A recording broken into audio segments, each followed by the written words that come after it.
Welcome back. You're watching our continuing coverage here from Davos 2025. India is making its presence felt in Davos again. We do, of course, have central ministers along with state chief ministers in attendance, taking the India story to global investors. Joining me now is the Minister for Food Processing, Chirag Paswan. Mr. Paswan, many thanks for joining us here on CNBC TV 18. Thank you so good to much. have you join us in Davos. It's your first Davos and it's your first day here in Davos. So far, take me through what the meetings have been like.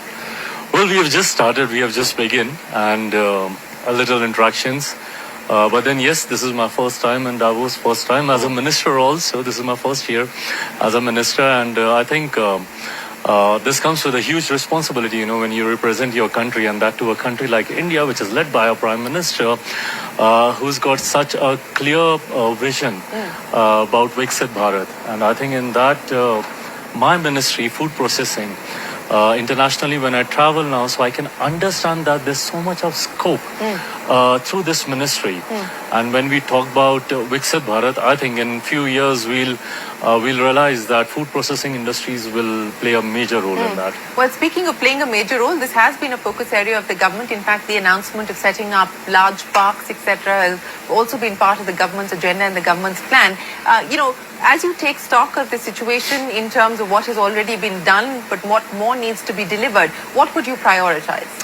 Well, yes, I'm happy that under the leadership of my Prime Minister, we are managing to build that infrastructure, to build that whole ecosystem, which is required for the food processing industry. India, as we all know, is an agro-based country. Majority of the population is associated with farming. And I think their food processing plays a very, very important role, in terms of not only improving and increasing the longevity of the products, but also to minimize the wastage of the products that are being produced by our farmers. So I think it plays a very, very important role, as you mentioned. Yes, we are trying to build a complete ecosystem around it with almost around 41 food parks being there. And I think in terms of cold chain, I think we are one of the leading countries with almost around 398 cold chain ecosystem around this. And then, yes, there are a lot of agro processing clusters that we are coming up with.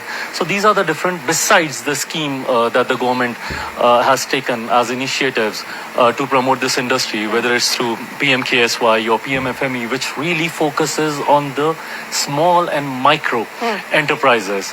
So I believe that, when you are an agro-pro state, it's not only the T1 or T2, Tier 1, Tier 2 cities that you need to concentrate. It seeps down to the really rural sector of our country.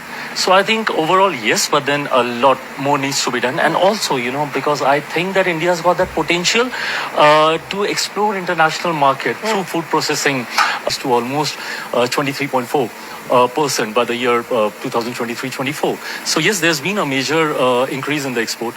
My Prime Minister has given us a target to eventually build this sector as a global food basket, because we have everything in so much of abundance. And if channelized properly, I think we have the scope to do that. And that's exactly where we're working towards now. So, what is going to be the strategy to leverage on the momentum that's already been built as far as exports are concerned? Which are the markets that you intend to focus on? Who are you in conversation with at this point in time to be able to take that 24% number higher? Is there a target that you're working towards?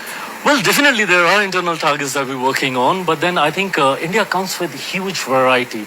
I think for centuries India has been known for the spices and the diversity of food, and because of the geographical positioning of our country, right from top north to down south to east to west, we have n number of varieties. And I think the strong presence of Indian diaspora across the globe gives us that opportunity to penetrate the market initially. And I would not want it to be restricted only to the Indian diaspora, because whenever I travel across the globe, recently I was in States and there was I won't name the restaurant, but it was an Indian restaurant by a renowned chef in India, and there was a waiting of almost 6 months. Yes.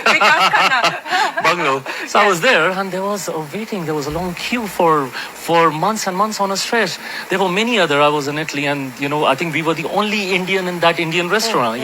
And whereas all the foreigners, they were enjoying our cuisine. So I know, that scope is there. I would love to see Indian brands, in supermarkets across the globe.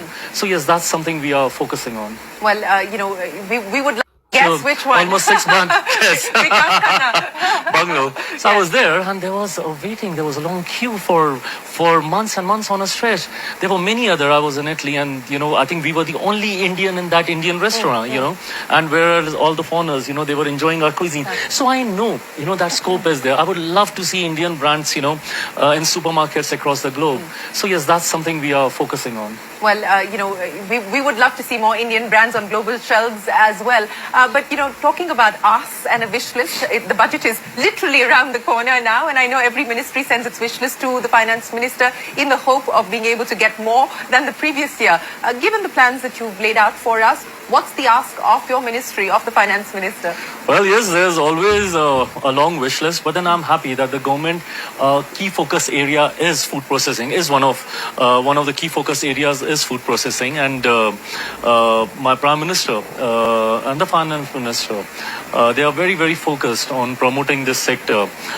When I talk about wastage, when I talk about quality control, so I'm very happy that in the previous budget, this was one of the key areas that was focused with irradiation units coming up, which really helps in reducing the wastage of the perishable items like vegetables and fruits and stuff. So 50 irradiation units coming up back in our country, 100 more, food testing labs, because I'm very, very particular, that it's not only about food security, it's about food safety as well.